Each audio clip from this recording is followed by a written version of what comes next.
کیوں پھیل رہی ہے فیمنزم، ریڈیکل فیمنزم؟ مطلب کہتے ہیں کہ مرد کا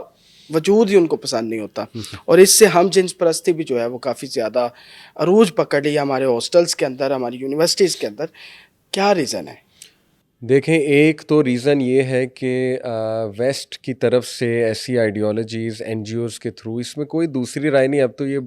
پروف کے ساتھ باتیں موجود ہیں، این جی اوز کو فنڈ کیا جاتا ہے، اور جو ویسٹرن ایک ایجنڈا ہے، آئیڈیولوجیکل ایجنڈا، وہ ہماری نوجوان نسل تک پہنچایا جاتا ہے through universities, through courses and through N G Os, اور تھرو ایون ایڈورٹیزمنٹس، ڈراماز کی تھیمز ہوتی ہیں، این جی اوز فنڈس کرتی ہیں ڈرامہ سیریلس کو کہ اسکرپٹ میں آپ یہ چیزیں لے کر آئیں، ایڈز میں لے کر آئیں، کیمپینز میں لے کر آئیں. تو دیکھیں، وہ اس لیے ہے کیونکہ جو بھی کنٹری، پاور پالیٹکس یہی ہے نا، جو پاورفل ہوگی